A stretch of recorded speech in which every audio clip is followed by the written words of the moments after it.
तो हेलो दोस्तों, नमस्कार। आप सभी का हमारे यूट्यूब चैनल पर स्वागत है। यदि आप लोग क्लास 12th बायोलॉजी स्टूडेंट हैं तो आज की यह वीडियो आप सभी लोग के लिए बहुत ही ज़्यादा महत्वपूर्ण होने वाली है।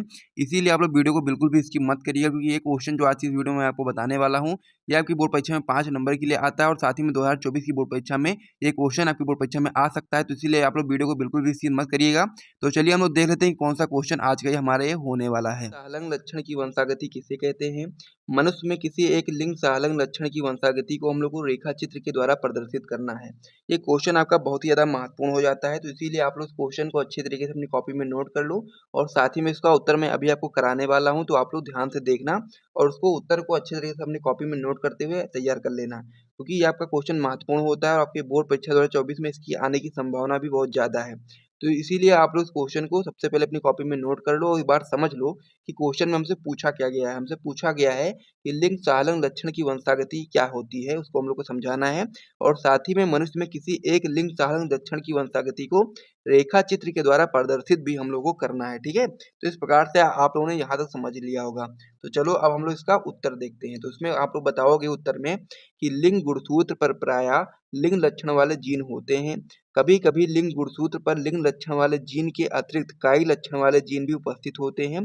तो इसे हम लोग क्या बोलते हैं? लिंग सालंग लक्षण वाले जीन कहते हैं। यानी कहने का मतलब ये है कि जो आपका लिंग गुणसूत्र होता है उस पर लिंग लक्षण वाले जीन पाए जाते हैं, लेकिन कभी कभी ऐसा होता है कि जो आपका लिंग गुणसूत्र होता है उस पर लिंग लक्षण वाले जीन तो पाए ही जाएंगे, साथ ही में उसके अतिरिक्त कायिक लक्षण वाले जीन भी पाए जाते हैं, जिससे क्या होता है, इसे हम लोग लिंग सालंग लक्षण वाले जीन कहते हैं।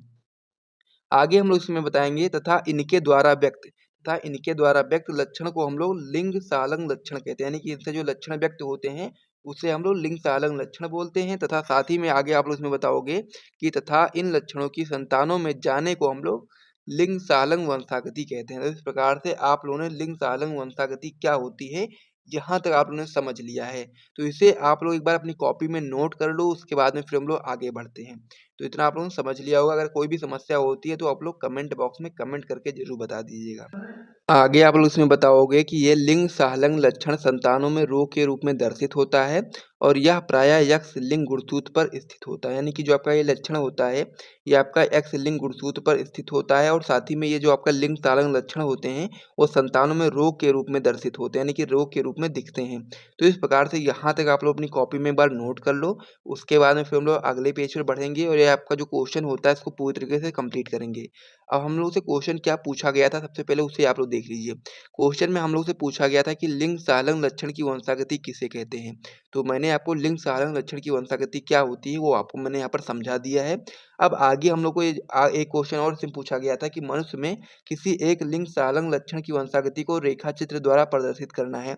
उसको हम लोग देखने वाले हैं नेक्स्ट पेज पर। ये क्वेश्चन आपका जैसे ही कंप्लीट हो जाएगा, जैसे कि आप लोग इस क्वेश्चन का भी आंसर दे दोगे, फिर आपका क्वेश्चन पूरी तरीके से कंप्लीट हो जाएगा और आपको यहाँ पर यदि आप लोगों ने इसे अच्छे तरह से तैयार किया तो आपको यहाँ से कोई भी नंबर आपका कोई काट नहीं सकता है, क्योंकि सारी चीज़ें जो भी चीज़ें क्वेश्चन में पूछी जा रही सारी चीज़ें मैं आपको यहाँ पर लिख करके बता रहा हूँ। ठीक है, तो इस प्रकार से आप लोग इतना अपनी कॉपी में नोट कर लो, फिर हम लोग अगले पेज पर बढ़ते हैं और वहाँ पर उसको हम लोग देख लेते हैं। तो अब आप लोग इसमें आगे बताओगे कि मनुष्य में लिंग संलग्न वंशागति प्रायः वर्णांधता तथा हीमोफीलिया के रूप में पाया जाता है। यानी कि मनुष्य में जो लिंग संलग्न वंशागति होती है वह आपका रोग के रूप में पाया जाता है, जिसमें आपका एक वर्णांधता रोग हो जाता है, एक आपका हीमोफीलिया रोग हो जाता है। तो इस प्रकार से दो रोग के रूप में आपका लिंग संलग्न वंशागति पाई जाती है मनुष्यों में।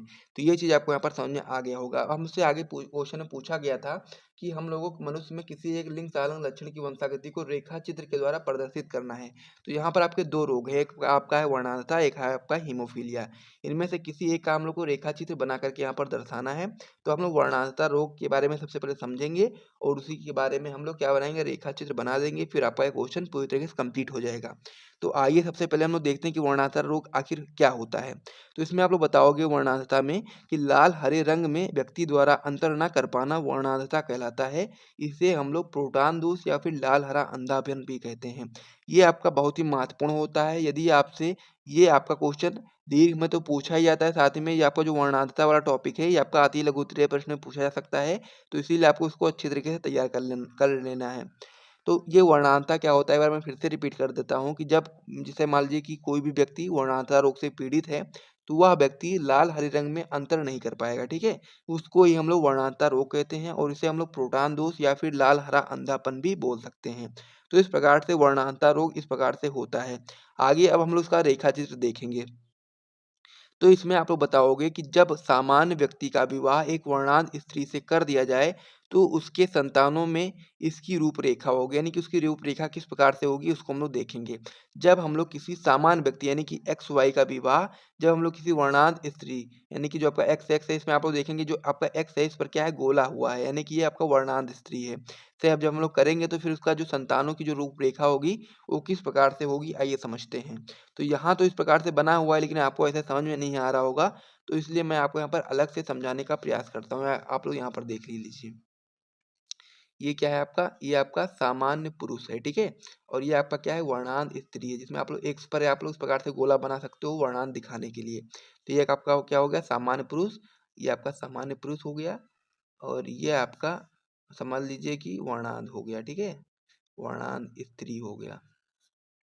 तो जब हम लोग इसका विवाह सामान्य पुरुष का विवाह वर्णांध स्त्री से कराएंगे तो उसके जो संतानों की रूपरेखा होगी इस प्रकार से होगी, यानी कि जब हम लोग एक्स का इससे हम लोग इस प्रकार से मिला दें तो क्या होगा यहाँ पर जो संतान होगी वो कैसी होगी एक्स और एक्स यानी कि मादा होगी और वो वर्णांध होगा, यानी कि एक एक्स यहाँ से आ गया जो कि आपका स्वस्थ है और एक ये आपका जो एक्स आया है आपका कैसा वर्णांध है, तो ये आपका क्या हो जाएगा मादा हो जाएगी, लेकिन ये कैसा होगा वर्णांध मादा होगी, ठीक है। उसके बाद फिर जो हम लोग एक्स का इस वाले एक्स से कराएंगे तो क्या हो जाएगा आपका यहाँ पर दोनों एक्स एक्स होंगे और यहाँ पर वर्णांध नहीं होगा, यहाँ पर मादा होगी लेकिन ये वर्णांध नहीं होगा, यानी कि ये स्वस्थ मादा होगी। अब उसके बाद फिर जब हम लोग वाई का हम लोग इस प्रकार से एक्स से करवाएंगे तो क्या हो जाएगा यहाँ पर आपका हो जाएगा वाई एक्स वाई, यानी कि जो आपका एक्स है कैसा है वर्णांध है, तो जो आपका नर होगा नर क्या होगा आपका वर्णांध नर होगा, यानी कि ये आपका क्या होगा नर होगा लेकिन ये आपका वर्णांध होगा।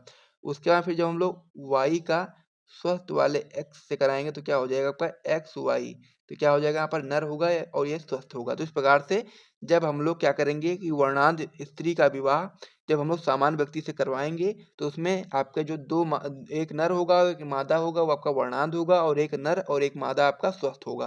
तो इस प्रकार से आप लोगों ने यहाँ तक समझ लिया है तो इसे आप लोग अपनी कॉपी में नोट कर लो। और यहाँ तक यदि आपको वीडियो पसंद आया हो तो वीडियो को आप लोग एक बार लाइक कर दीजिए, चैनल को सब्सक्राइब कर दीजिए। उसके बाद फिर हम लोग वीडियो को समाप्त करते हैं, मिलते हैं नेक्स्ट वीडियो में, तब तक के लिए जय हिंद।